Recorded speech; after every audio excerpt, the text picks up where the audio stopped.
Murder is the last thing you'd expect a child to do. But just like adults, there are kids damaged beyond repair as a result of circumstances beyond their control. Sometimes they're even just broken from the start. The next 5 children look ordinary from the outside, but on the inside, there was something sinister lurking. Number 5. Eric Smith, the red-headed predator. The summer of 1983 seemed like any other in a small American town. 13-year-old Eric Smith looked like a typical teenager. Freckled face, thick glasses, unruly red hair. But behind those ordinary features burned a rage that would soon explode in the most horrifying way possible. Eric was different from other kids. Even as a toddler, his anger came in violent bursts. He'd throw tantrums that terrified his parents, banging his head against floors for no apparent reason. The other kids at school didn't make things easier. Constant bullying turned Eric into a pressure cooker of unexpressed pain and mounting rage. On a seemingly ordinary August day, 4-year-old Derek Robbie was walking to summer camp, just 2 blocks from his home, completely unaware of the nightmare that awaited him. Eric saw the little boy, and something dark stirred inside him. With a practiced lie about a shortcut, he lured Derek into the nearby woods. What happened next would shock an entire community. Eric strangled the young boy until he fell unconscious, then picked up 2 large rocks. With a coldness that defied his young age, he began smashing them into Derek's head. But the horror didn't stop there. In an act of unspeakable violence, Eric sexually assaulted the child's body, then dumped red Kool-Aid over the mutilated corpse. When the police investigation began, Eric inserted himself into the case with an almost gleeful excitement. He offered help, asked questions, and provided details that only the killer would know. 7 days later, he confessed to the murder, a confession that would send him to prison for life, with parole denied at every hearing. Number 4. Christopher Pittman, the medication murderer. The year 2001 would become a turning point in Christopher Pittman's life, a perfect storm of teenage rebellion, medical intervention, and uncontrollable rage. At just 12 years old, Christopher was already a troubled child, bouncing between facilities and family members. His journey into darkness began with a prescription, first Paxil, then Zoloft. Medications meant to help him became the very things that would push him over the edge. The side effects were terrifying.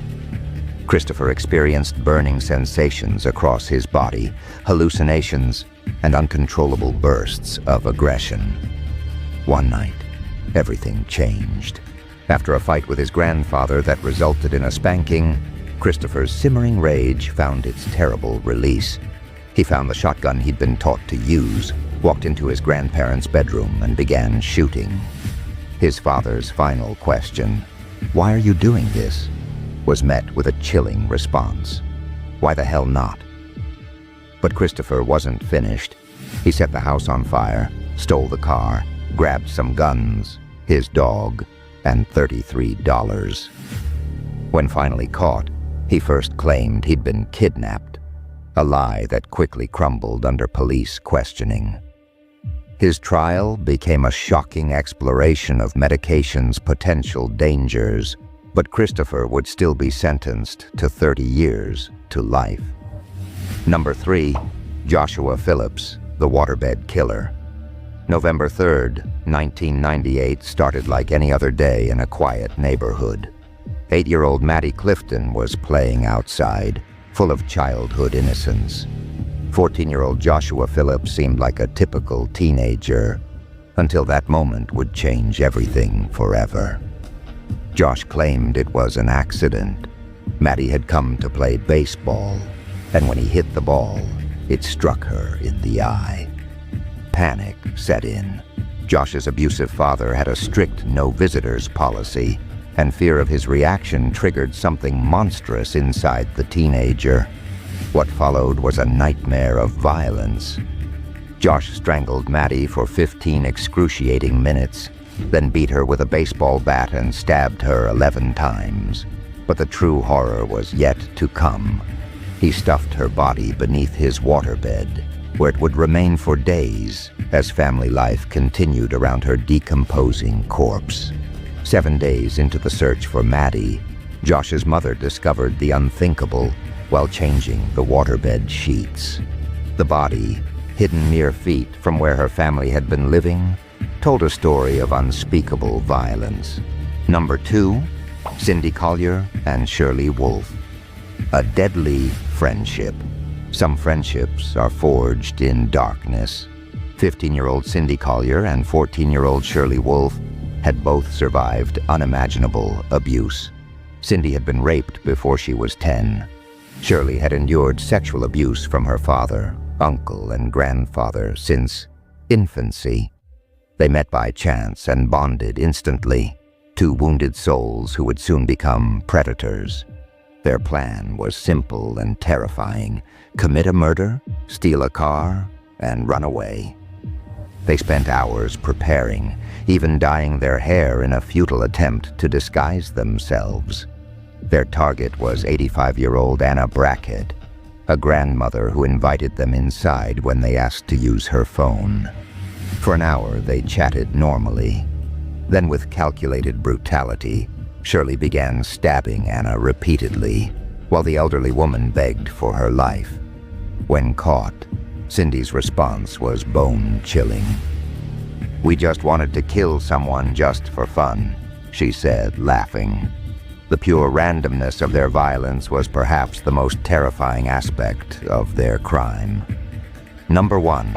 Tyler Hadley, the party killer. July 16, 2011, was supposed to be Tyler Hadley's big night.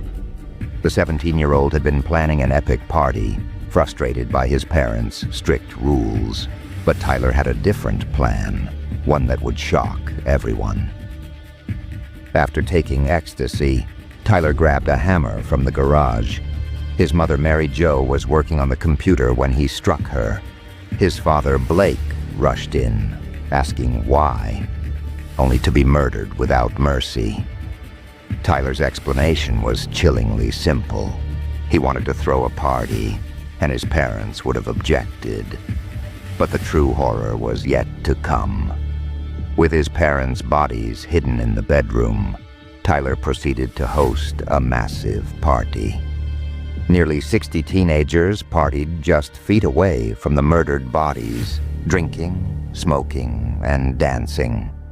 Tyler moved between panic and manic excitement, even showing a bloody footprint to his best friend. By 4:40 a.m., it was over. Tyler's friend called the police, unable to bear the weight of the terrible secret. These are not monsters from horror movies. These are real children who committed unthinkable acts. Were they born evil, products of their environment, or something more complicated? Tell me what you think in the comments. In the end, please take a moment to subscribe to our channel, hit the like button, and share the video. See you in the next episode.